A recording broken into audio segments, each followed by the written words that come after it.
doutora Janice Sampaio, advogada, psicóloga, junguiana, transpessoal, né? É responsável, uma das responsáveis pela Casa Espírita Allan Kardec, no Lumiar, que mais uma vez nos visita e nós já estamos saudados. As pessoas sempre perguntam, tá bom? Seja bem-vindo.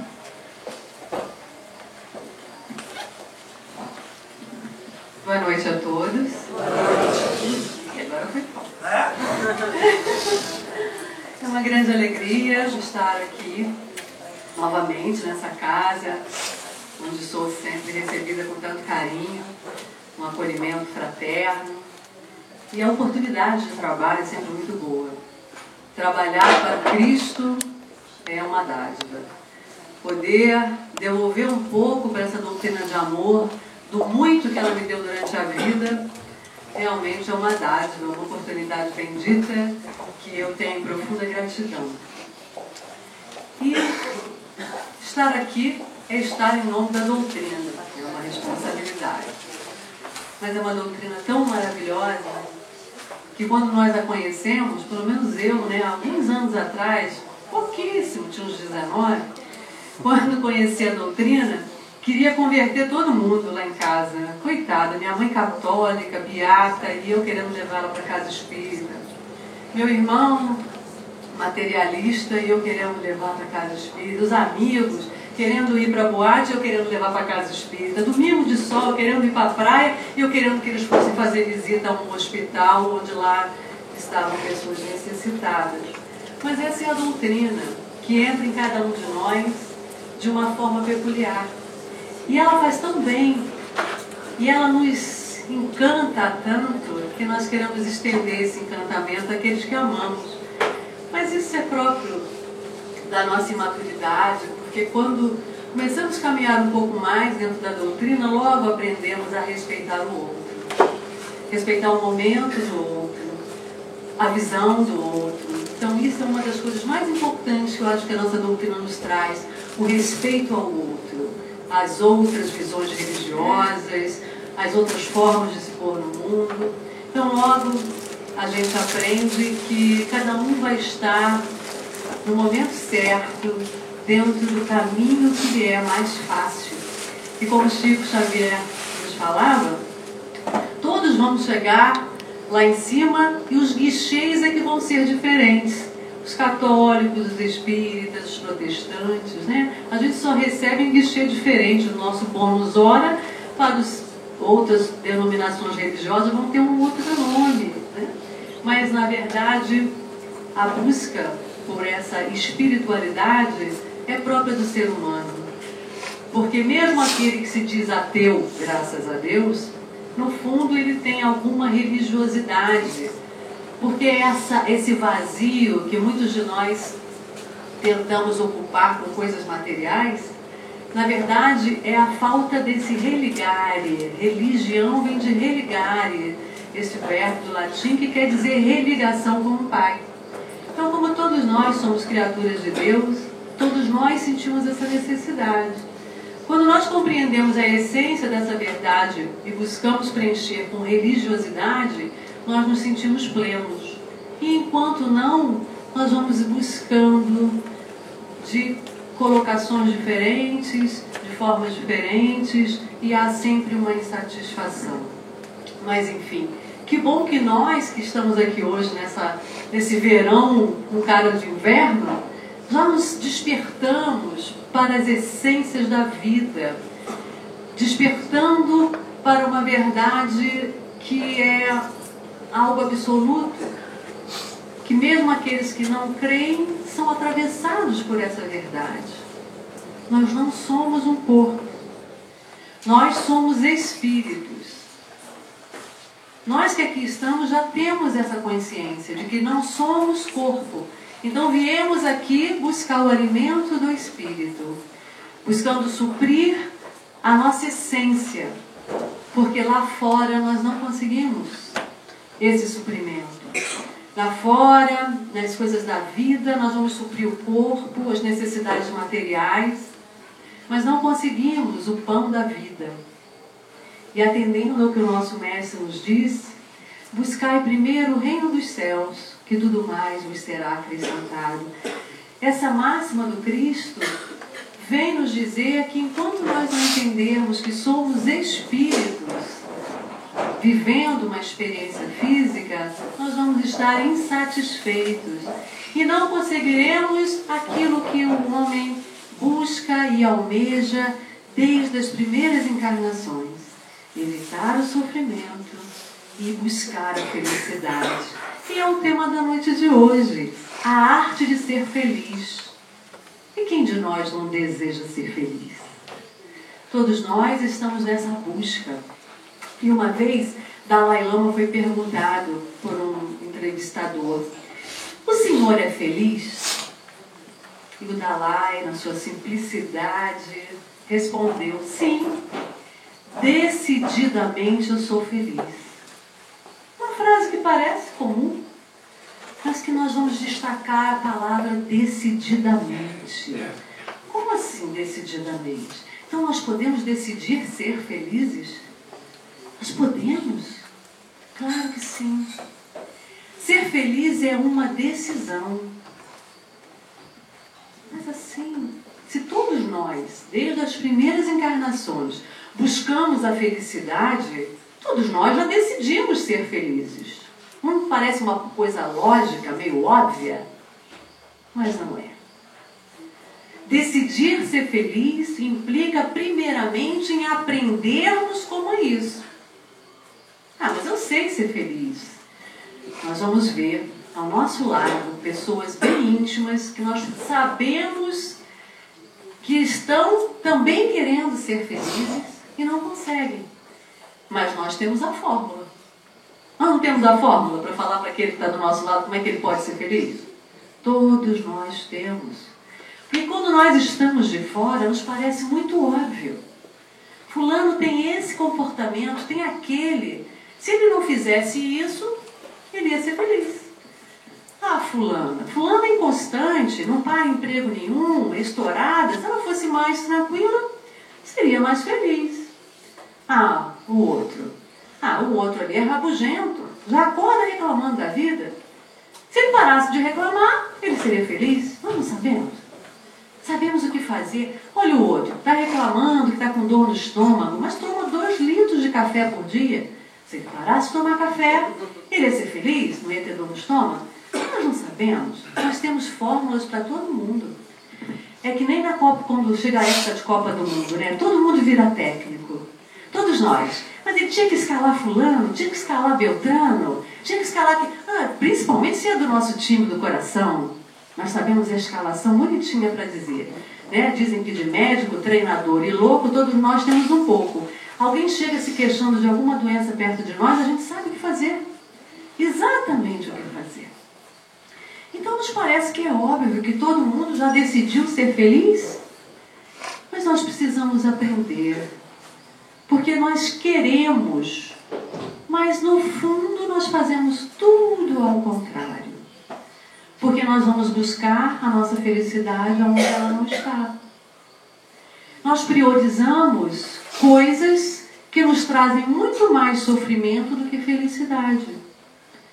Porque nem nós que somos espiritualistas, todo aquele que crê em algo além da matéria é um espiritualista, então nem todos nós que somos espiritualistas, então portanto acreditamos que não somos matéria, nem nós, na hora do dia a dia, na hora de pôr em prática, nós esquecemos, apagamos essa verdade, que para nós já é uma verdade, para aquele que crê.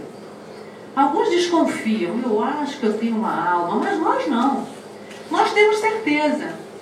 Mas na hora do dia a dia, nós agimos como se fôssemos o corpo.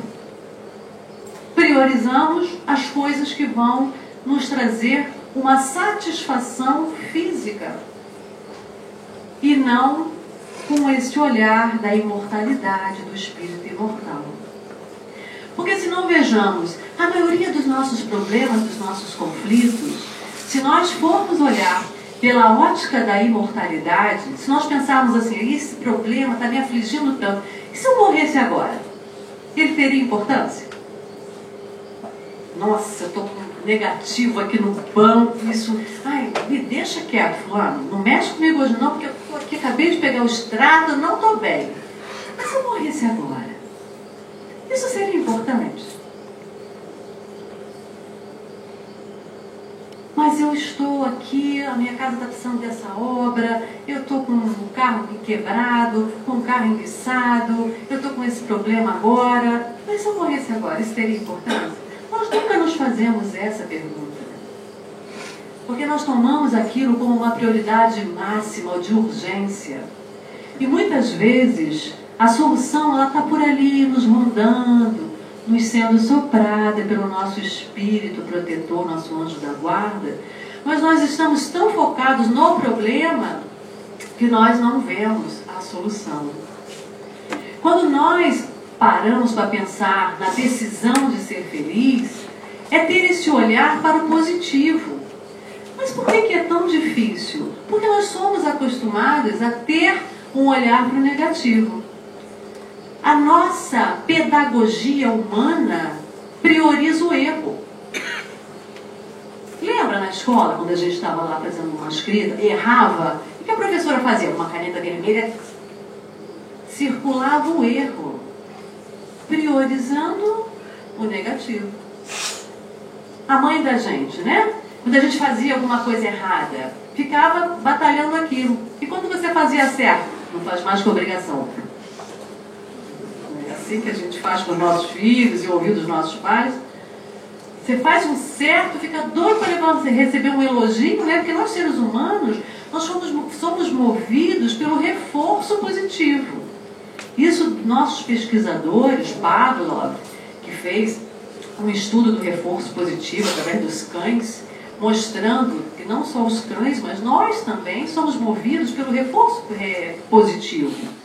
Então, quando nós fazemos algo de positivo e somos reforçados naquilo, nós tendemos a repetir a experiência positiva. Mas nós estamos acostumados. Nós entramos, por exemplo, na casa, a faxineira foi naquele dia. Nós não olhamos, não entramos olhando o que ela fez de bom. Nós procuramos as falhas.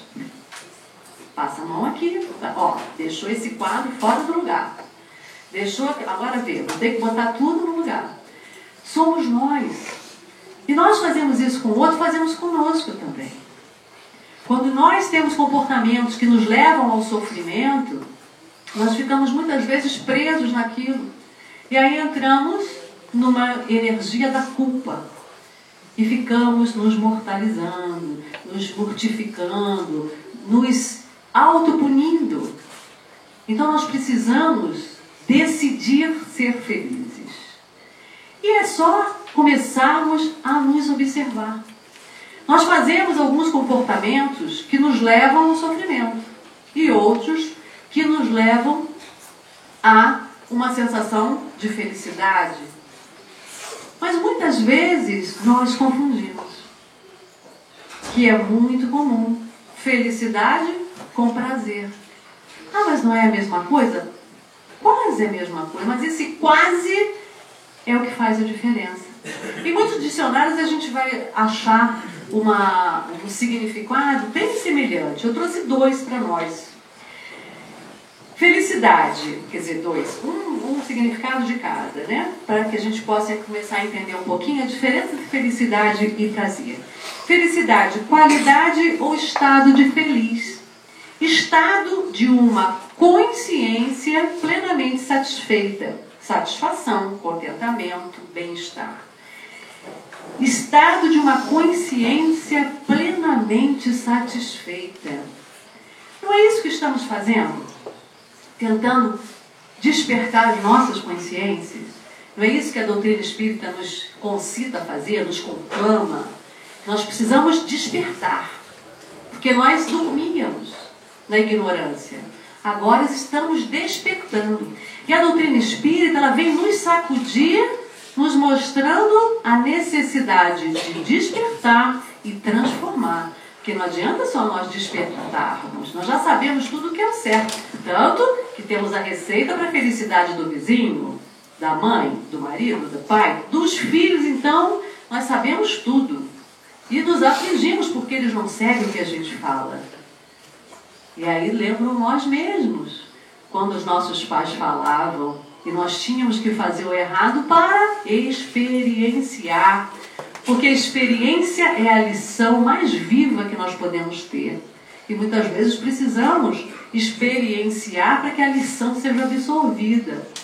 Mas se não, vejamos, prazer, sensação ou emoção agradável ligada à satisfação de uma vontade ou de uma necessidade.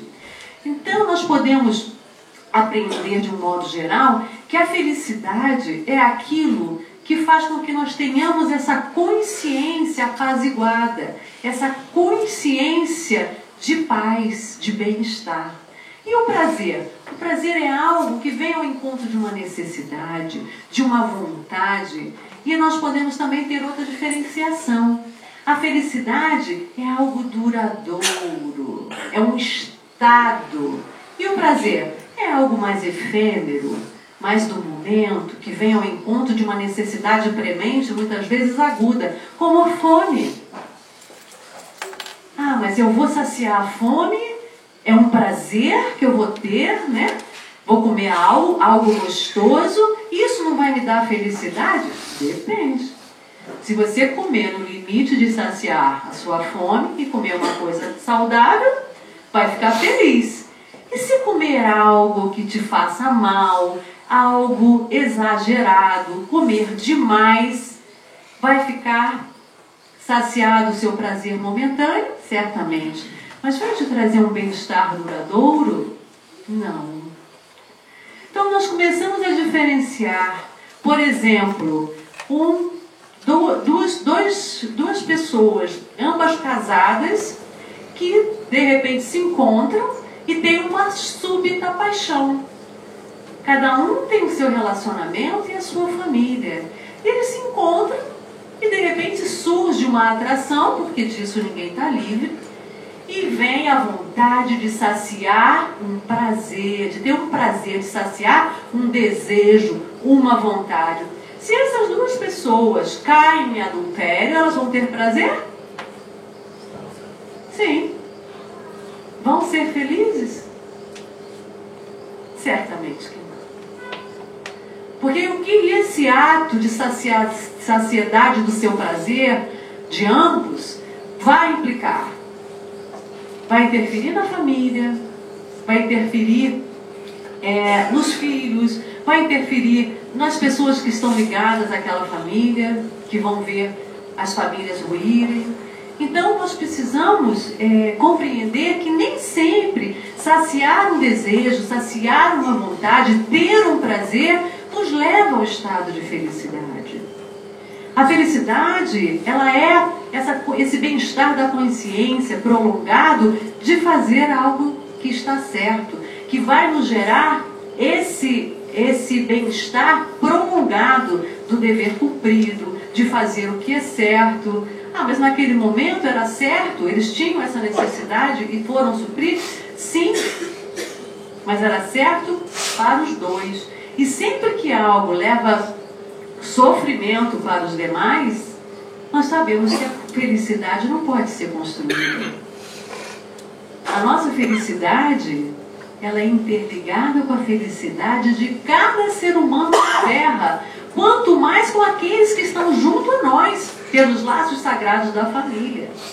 Que nós temos com eles vínculos muito mais fortes do que imaginamos, que foram construídos muitas vezes através de várias encarnações. Então, quando nós dizemos que precisamos decidir a ser felizes, nós precisamos ter essa consciência ampliada para saber o que vai nos fazer felizes de fato. E isso tem que ser pensado. Geralmente nós temos muita dificuldade de abrir mão desses prazeres momentâneos, porque eles implicam numa perda imediata. Como, por exemplo, nesse caso de duas pessoas que são casadas e que se apaixonam. Eles deixarem de se relacionar naquele momento implica numa perda direta, ali momentânea, que é o não saciar aquela paixão, aquele desejo. E a gente sabe que quando está apaixonado, acha que se não tiver aquele objeto da paixão vai morrer. 15 anos, a gente acha aí. Mas vai crescendo, a gente sabe que sobrevive às paixões, que elas não são ordens biológicas, como é, por exemplo, o cio dos animais. Um animal no cio, ele não consegue, ele arrebenta a corrente, ele pula a cerca, não é assim? Para poder saciar, porque a ordem biológica ali, ela é imperativa. O animal não consegue conter. Nós temos o livre-arbítrio. Nós temos o raciocínio. Nós temos que ter a decisão de ter prazer ou ser feliz. Essa é uma escolha que cabe a cada um de nós. E nós, que já temos a consciência ampliada pela imortalidade, sabemos que uma encarnação é 1 minuto, é 1 segundo. E que muitas vezes, por causa de um ato, de uma falta de evitação, porque nós às vezes não conseguimos dizer, não, isso eu não quero, nós colocamos várias encarnações em jogo. Porque muitas vezes nós só vamos consertar algo que foi um desenrolar de um momento em várias encarnações, porque levamos sofrimento a muitas pessoas. E incidimos na culpa, na consciência de culpa, porque sabemos as leis que regem o universo. Todos nós, como Kardec perguntou aos imortais, onde estão escritas as leis de Deus? E os imortais responderam na consciência. Então todos nós temos na consciência todas as leis que regem o universo, que são as leis morais. Então quando nós infringimos, nós vamos afetar todo o planeta. Mas um ato meu é capaz de afetar o planeta? É. Porque nós todos somos interligados, estamos todos interligados, mergulhados no fluido cósmico universal que é o amor de Deus. Então nós precisamos aprender como ser feliz e decidir a ser. Porque temos essa possibilidade de ser feliz ainda nesse mundo de provas e expiações, onde a felicidade é relativa, sim, porque eu posso não ter nenhum problema pessoal, mas quando eu olho para o meu vizinho e ele sofre, isso me afeta. E quando eu tenho um momento de ódio, eu estou ajudando a agressividade e a belicosidade do mundo inteiro. Então, quando nós concitamos a todos os irmãos, através das palestras, a amar mais, seguindo a máxima do Mestre Jesus, nós estamos interligados nesse grande movimento pró-paz, pró-vida, pró-prosperidade. Quando nós começamos uma campanha a favor da paz, dentro dos nossos lares, nós estamos empreendendo a paz do mundo. Nós vamos ver muitas pessoas indo para as ruas, levantando bandeiras por causas. E às vezes dentro do seu lar, a causa da paz da família não é abraçada. Madre Teresa de Calcutá perguntada sobre o que poderíamos fazer pela paz do mundo, ela falou: vá para sua casa e ame sua família. Porque cada vez que nós temos um gesto de amor, a humanidade se melhora como um todo. Olha a responsabilidade de cada um de nós. É muito fácil nós apontarmos os problemas através de atos dos nossos políticos, das pessoas, e nós estamos sempre fazendo isso, apontando culpados, quando na verdade somos todos culpados. E não culpados, né? Precisamos tirar essa palavra culpa do nosso dicionário, porque ela dá tanto trabalho. Bom, é certo que enche o consultório dos psicólogos, então não posso reclamar. Mas ela dá muito trabalho para nós removermos das nossas vidas. Nós não somos culpados. Já devo ter falado isso alguma vez. que eu sempre faço essa analogia. Se Jesus errar, o nosso mestre querido, se ele cometer um ato errado, ele vai ser culpado. Porque ele já sabe tudo. Ele detém a verdade absoluta. Então, se ele errar, ele vai errar sabendo. Mas nós não. Quando nós erramos, a maioria de nós, quando erra achando que está acertando. Então, quando nós erramos, nós somos responsáveis. O responsável é aquele que erra e quando cai em si, vai lá e tenta consertar. Então, o responsável, ele pede reparação. O culpado pede punição. Por isso que não precisamos nos sentir culpados. Porque senão, o que acontece? Quando nós nos sentimos culpados, nós nos negamos ser felizes.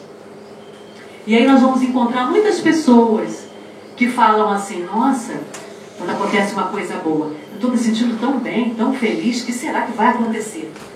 Não tem gente que fala assim? E se prepara. Tem até um ditado, né, antigo que a vovó falava, e muito riso é sinal de pouco siso. Se a pessoa está feliz demais, não está bem, porque é como se nós fôssemos fadados à tristeza. E na verdade não é assim. Nós, seres humanos, fomos criados para ser felizes. Quer ver como que o estado de felicidade é o natural? Quando nós vemos alguém chorando, a gente logo olha e fala, ih, fulano não está bem.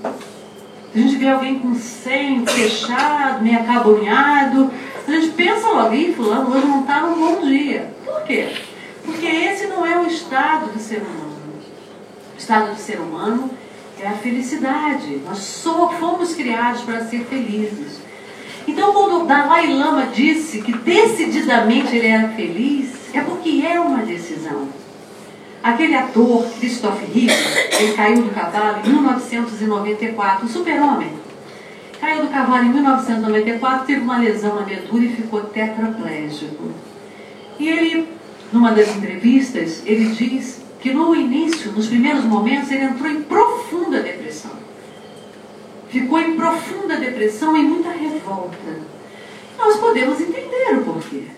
Um grande luto. Ele perdeu toda uma vida, porque aquilo que ele era, ele não poderia mais ser.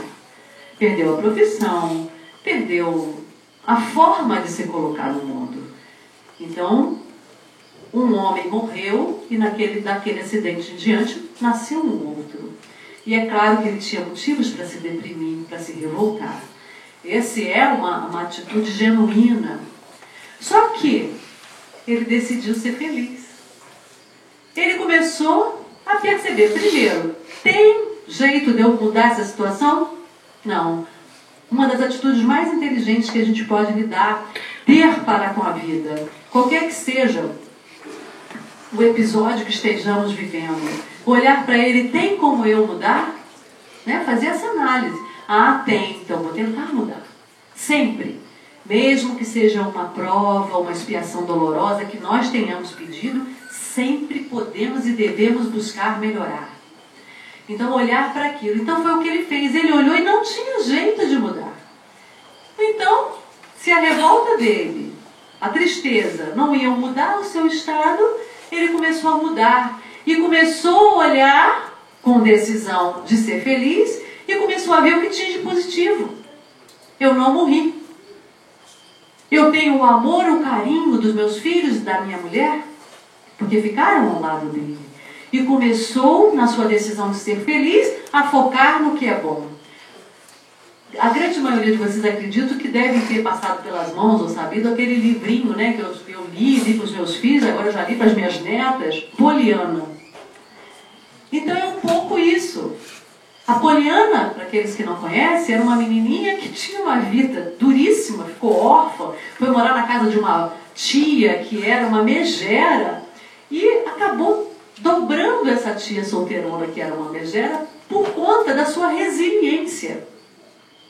Em tudo, ela se decidia a ver o lado positivo. Ela aprendeu com seu pai. Então, ela até conta que eles vinham umas barricas, né, que eram doações, eles eram muito pobres, E na barriga ela sempre esperava ganhar uma boneca, que viesse uma boneca na doação, e nunca vinha. Mas o que viesse, ela ficava feliz. Ela esperava a boneca. Quando não vinha, que ela ia ficar triste, o pai mostrava uma outra coisa, uma peteca, um pedaço de uma roupa, e fazia um brinquedo, e ela assim aprendeu. Então ela simplesmente, quando ela começava a ficar triste por alguma coisa, ela lembrava que ela mudava o seu foco. E isso, dentro da psicologia, nós temos a TCC, que é a terapia cognitivo-comportamental, onde nós mudamos estados, alguns transtornos que levam a estados de profundo sofrimento no ser humano, através da mudança do pensamento.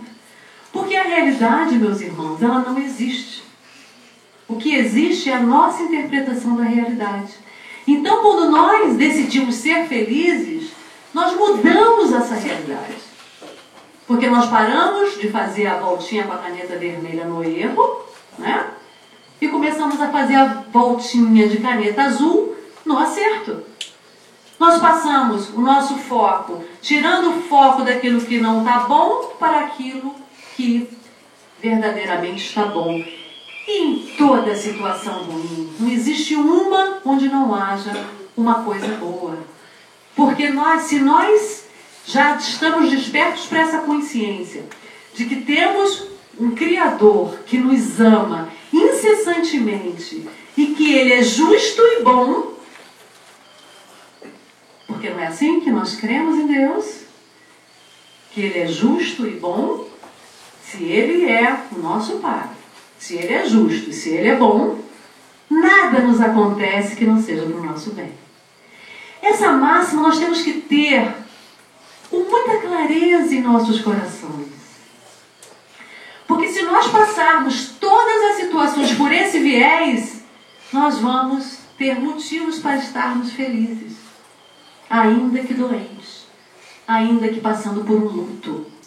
Serão momentos de tristeza, mas não infelicidade. Momentos que passarão, momentos que trazem no seu bojo as lições das quais necessitamos. E é com esse olhar que nós mudamos o mundo, o nosso mundo interno. E mudando o nosso mundo interno, nós mudamos o externo. Conforme dizia nosso querido Mahatma Gandhi, seja a mudança que você quer ver no mundo.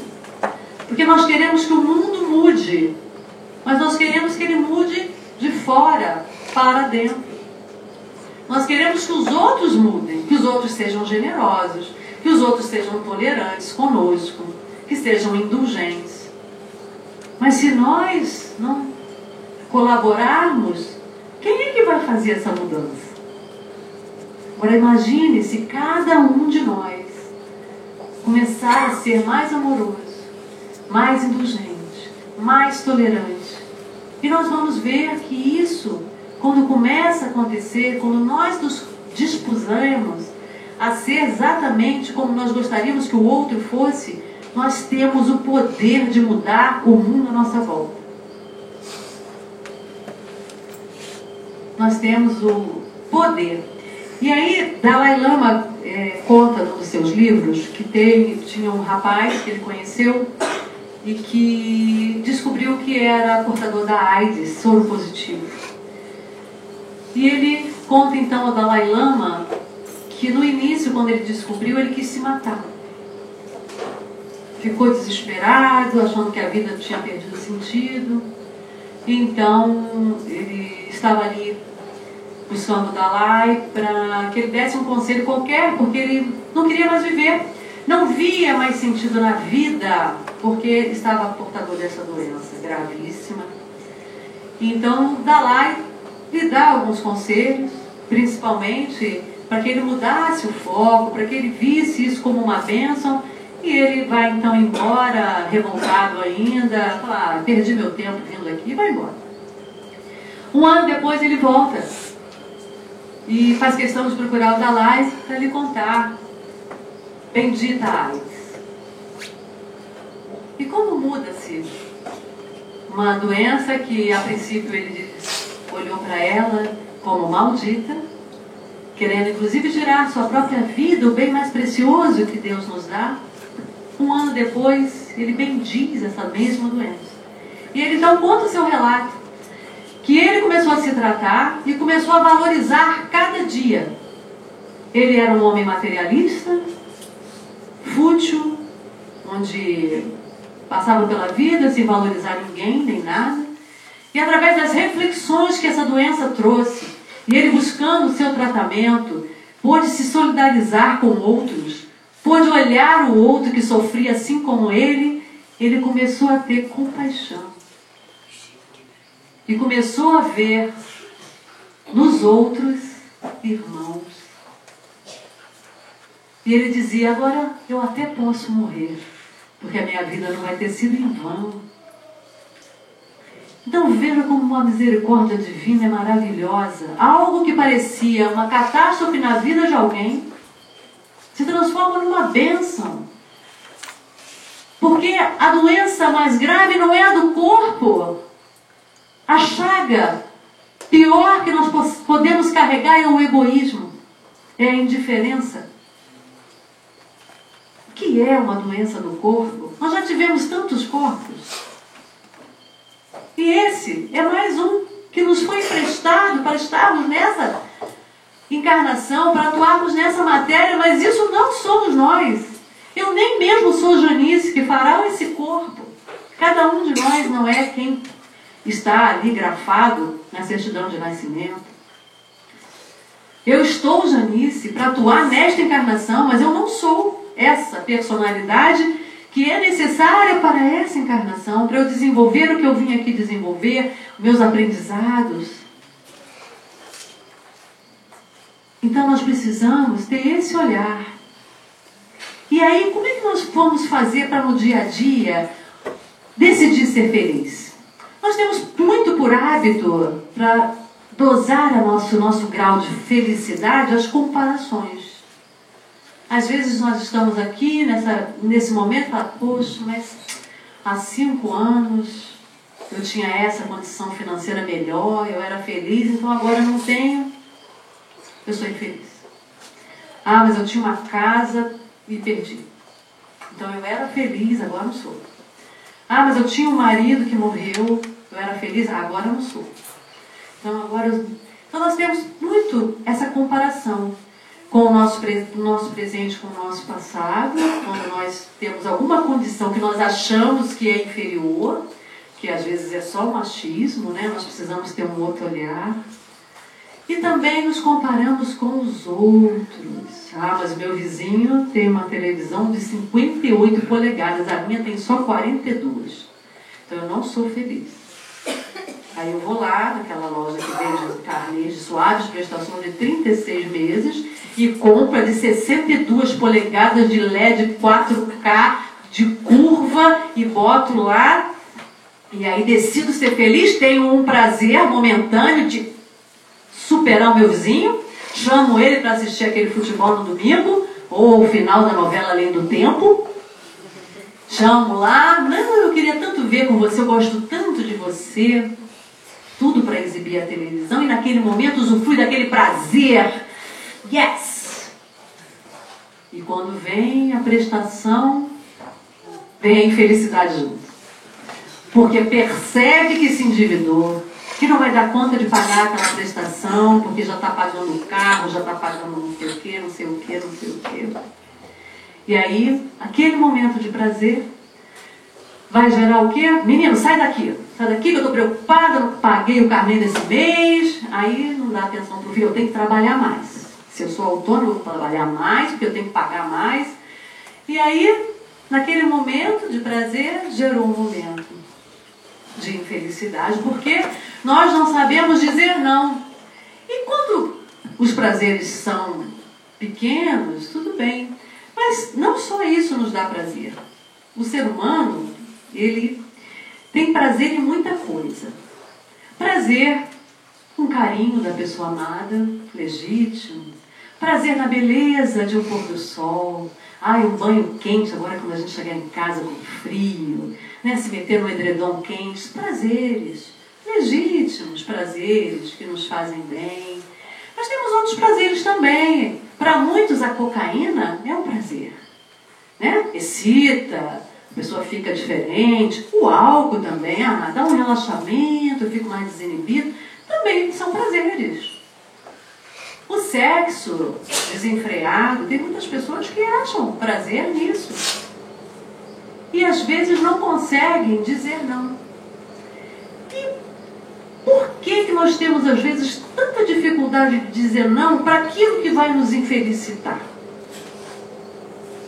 Se nós já decidimos querer ser felizes, que queremos ser felizes, e nós já sabemos aquilo que nos leva à infelicidade e à felicidade, por quê? É porque vem embutida essa palavra, não. Eu não quero isso, eu não vou fazer aquilo. E nós temos dificuldades com o não, porque o não faz um movimento contrário. O não, ele dá uma sensação de perda. Então, eu não vou usar esse álcool, eu não vou usar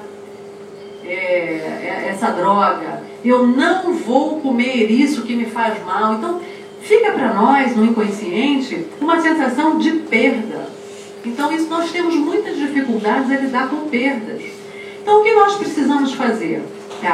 Eu vou beber esse álcool e amanhã eu vou acordar com dor de cabeça, eu vou brigar com a minha esposa, eu vou criar problemas, eu não vou ficar bem, eu vou deteriorar o meu corpo físico, eu vou atrair energias espirituais desequilibrantes, porque tudo isso nós já sabemos.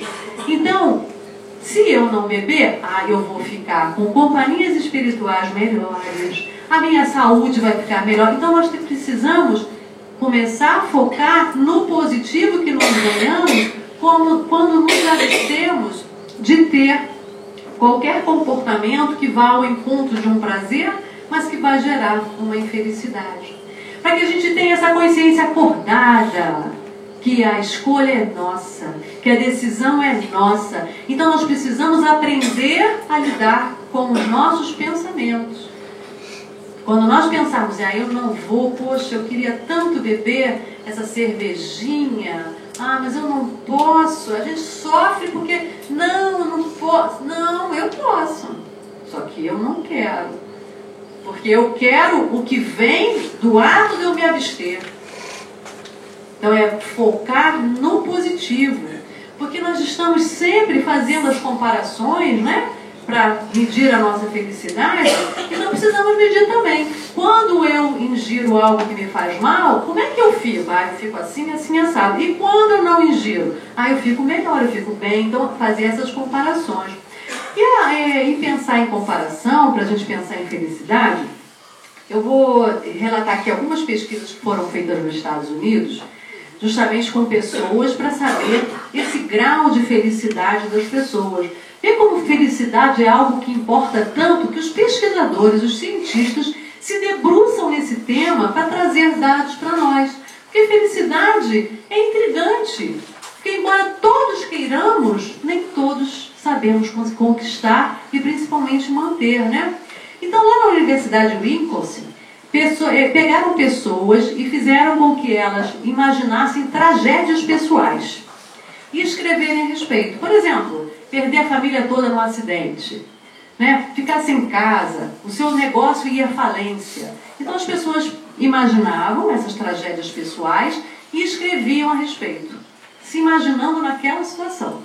E logo em seguida, eles pediam que as pessoas, então, antes eles pediram que as pessoas avaliassem suas vidas, seu grau de felicidade, né? E depois, então, fizeram essa colocação para elas escreverem sobre tragédias pessoais que pudessem ter ocorrido com elas, como se tivessem ocorrido. E depois, de novo, que elas, então, escrevessem sobre suas próprias vidas. E eles perceberam que o grau de satisfação, após elas terem imaginado tragédias pessoais, subiu muito. Porque quando a pessoa começa a imaginar que ela poderia estar passando por coisas muito terríveis e não está, essa comparação do que poderia estar acontecendo, né, com o que está acontecendo, faz com que o grau de satisfação com a sua própria vida aumente. E uma outra pesquisa na Universidade de Nova York, também pegaram pessoas e deram a seguinte frase: Fico feliz por não ser... E a pessoa começava a elencar.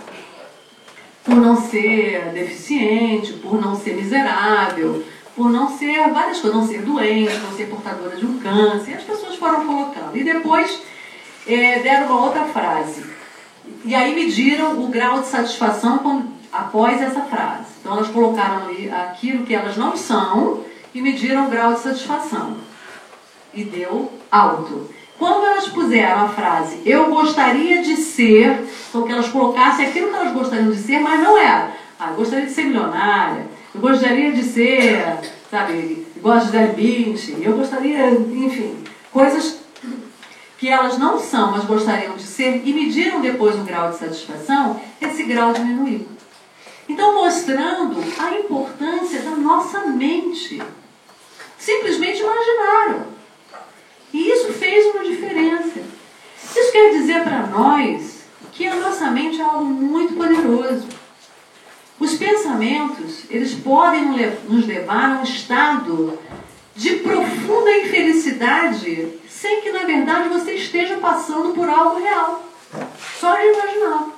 Por isso que as pesquisas também mostram que as mulheres grávidas não devem ver filmes com conteúdo agressivo, negativo. Por quê? Porque aquilo ali, embora nós saibamos que é uma ficção, quando nós estamos ligados naquelas emoções, elas passam para o nosso cérebro como reais. E aí, essas emoções que nós sentimos, elas são absorvidas pelo cérebro, que secretam hormônios, como a adrenalina, o cortisol, a noradrenalina, vários hormônios, né? Em especial, se estamos estressados, o cortisol, que é um hormônio estressante, e isso vai prejudicar o bebê, como se ela estivesse vivendo de fato aquela realidade. Por exemplo, uma briga, uma guerra. Então isso pode fazer mal ao bebê. Para nós entendermos que, embora a gente esteja assistindo um filme, saiba que aquilo é ficção, é recebido por nós como algo real. E isso acontece com os nossos pensamentos. Então, quando nós estamos diante de qualquer situação, nós podemos mudar o nosso estado. Escolhendo o foco. Olhando para o melhor que tem aqui. Janice, mas eu estou aqui, eu perdi um ente amado, que eu amava muito. O que eu vou ver de bom nisso? A libertação do ser amado. Nós não somos espíritas? Nós não sabemos que viemos para essa terra, para essa encarnação, que é um planeta de provas e expiações e que ninguém veio para cá fazer turismo. Nós viemos para expiar, para progredir, para aprender, para resgatar. E quando nossa função aqui acaba, nós nos libertamos e voltamos para casa. Aqui não é o nosso lar. O nosso lar é na espiritualidade, porque nós não pertencemos à esfera física. Somos seres espirituais. Então, mesmo diante, é claro que nós vamos sentir saudade de um ser amado que se vai. É claro, nós precisamos e temos condição de focar ainda nessa dor algo de positivo. E escolhermos esse polo positivo. Vamos estar ali sofridos com a dor da separação, vamos estar tristes e o luto é necessário. Vamos chorar sim. Porque não vem me dizer com essa coisa assim, você é espírita, não vai ficar chorando. Ué, sou espírita, mas tem sentimentos. Uma vez eu estava dentro da casa espírita e uma irmã que tinha perdido a sua mãezinha, muito amada, entrou, aí daqui a pouco era todo mundo falando e tal, daqui a pouco ela começou a chorar, a outra assim, parece até que você não é espírita, para de chorar, vai incomodar a mãe que está do outro lado. Eu falei, meu Deus do céu, deixa a pessoa chorar. O outro já foi, mas essa, se não chorar, daqui a pouco vai morrer também, porque vai se envenenar. A gente tem que chorar. Está doendo? Vamos chorar. O que a gente não pode é se revoltar. É diferente.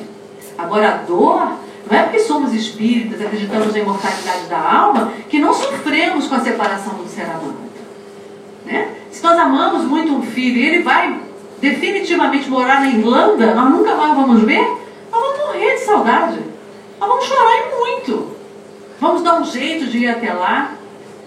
Né? A morte, embora a gente acredite que não exista, que os laços do afeto vão continuar e vão eternamente, mas há uma separação momentânea, que embora cada encarnação seja um segundo na eternidade, a nossa percepção de tempo ainda é muito grande. Perder às vezes um filho numa eternidade, primeiro que não é natural, e segundo que nós vamos passar todo o resto da encarnação sem aquela presença querida, isso dói. Mas nós podemos optar por ser feliz a si mesmo, com aquela saudade cada vez se transformando mais numa coisa bonita, numa devoção, em prece, em oração, mas vamos poder ser felizes a si mesmo, porque nós escolhemos a vida e compreendemos que em tudo que nos acontece para o nosso bem, para a nossa necessidade. Quantos casos nós não sabemos de pessoas que perdem seus empregos, ficam desesperadas e daqui a pouco empreendem algum negócio próprio, prosperam, coisas que não fariam se não tivesse sido mandado embora daquele emprego. É a misericórdia divina agindo. Às vezes a pessoa tem oportunidade, tem competência para fazer algo maior, mas ela tem medo, fica retraída, né? Jamais pediria demissão daquele emprego estável para empreender. E aí vem a vida, dá uma mudada e a pessoa então vê que aquilo que naquele momento era um desespero passa a ser uma bênção. Quantas e quantas vezes? Quantas vezes o não de Deus é o melhor sim que a gente podia ter recebido? Quantas vezes nós oramos e pedimos algo que era definitivamente algo que não ia nos trazer felicidade. E Deus, na sua infinita misericórdia, não nos deu, porque Ele não nos dá aquilo que nós pedimos, Ele nos dá aquilo que nós precisamos, graças a Deus. Principalmente quando nós somos novos. Como nós pedimos errado? Muitos de nós gostariam de ganhar na loteria, né? Opa! Vai ser bom demais, Mega Sena, a gente passa a ver aquela fila, mas meu Deus, eu tenho que jogar também, Mega da Virada, e a gente fica sonhando, né? A gente que é espírita já pensa, vou doar para a casa espírita, vou fazer um monte de gente feliz, tudo mentira, a gente está só barganhando. A gente quer ficar bem mesmo, né? Não, não é bem assim, claro que a gente faria muita coisa boa, nós já faríamos. Mas aí a gente se lembra, lá no Nosso Lar, no filme não aparece, mas no livro Nosso Lar, que é ditado pelo nosso querido espírito André Luiz, psicografia de Francisco Cândido Xavier, tem uma passagem que eu sou apaixonada por ela, que é exatamente nos mostrando a misericórdia divina e a nossa lucidez quando nós não estamos no corpo. Quem já leu um livro e vê um filme, sabe que André Luiz, quando foi recebido lá na colônia Nosso Lar, o enfermeiro que cuidava dele, Elísias, e ficaram muito amigos. Como o André Luiz tem alta lá no hospital, Lísias o leva para morar na sua casa e apresenta para sua mãezinha, Dona Laura, e tem lá mais uma sobrinha e mais as irmãs, enfim. E uma certa feita, o pai de Lísias, que é Ricardo, já tinha encarnado, já devia ter uns 7 anos de idade. Foi primeiro, Dona Laura e agora, nesse momento lá que conta o livro, né? 7 anos após o marido, esse núcleo familiar que ia retornar como família à Terra. Então o Ricardo vai primeiro, está reencarnado, e Dona Laura então iria, inclusive no livro relata esse momento em que ela, acho que no filme também, né? Que Dona Laura reencarna, que é levada, é muito bonito. Mas nesse dia, lá na casa de Dona Laura, está a sobrinha ao piano, tocando Mozart, ou algo parecido. Aquela atmosfera bem tranquila, de teor bem elevado, tá? Lísias, André Luiz, Dona Laura, esperando o quê? Que Ricardo, que está encarnado, adormeça no corpo físico para ser levado para ter com os familiares, para, inclusive, reforçar aqueles laços que Laura estaria indo em seguida para eles se encontrarem. E aí, quando ele vai, então, é levado, desprendido em sono físico, ele é colocado dentro de uma redoma, porque como ele está encarnado, as emoções daqueles seres amados poderiam perturbar o seu corpo infantil.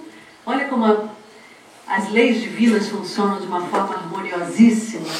E aí, ele lá conversa com seus seres amados, e qual é o pedido que ele faz aos filhos? Meus filhos, eu peço que vocês roguem ao Criador que não me dê facilidades materiais para que eu não erre de novo. Quantas vezes nós pedimos facilidades materiais quando, na verdade, não tê-las é uma grande proteção do Pai? Porque nós já erramos muito. E as facilidades materiais, elas nos fazem errar mais. Porque quando tudo está muito fácil na matéria, nós nos voltamos para fora. Nós vamos viajar, nós vamos para a festa, né? Nós vamos trocar de carro, nós vamos ligar, se aquilo está sendo bom, nós vamos trabalhar mais para ter mais, ou vamos, né, usufruir daquela forma ali. E quando as coisas às vezes estão um pouco mais difíceis, a gente tem mais dificuldade, a gente pede auxílio, a gente se volta para dentro, a gente se volta para esse religário. Então, meus irmãos, decidir ser feliz é abençoar cada experiência. É olhar para cada experiência, para cada dificuldade do dia a dia, com esses olhos de Poliana, vendo o que tem de melhor, sendo resiliente. Resiliência é nós passarmos pela adversidade, aproveitando as lições e usando as dificuldades para crescer. Isso é resiliência. Sendo resilientes, buscando nas dificuldades os degraus para evoluirmos, para chegarmos mais perto daquele que nos ama, que cuida de nós, que é o nosso governador planetário e que é Jesus. E sempre lembrando dele, porque ele nos prometeu e cumpre quando ele nos disse: estarei convosco até a consumação dos séculos. Vinde a mim, todos vós que estáis aflitos e sobrecarregados, que eu vos aliviarei. Muita paz a todos.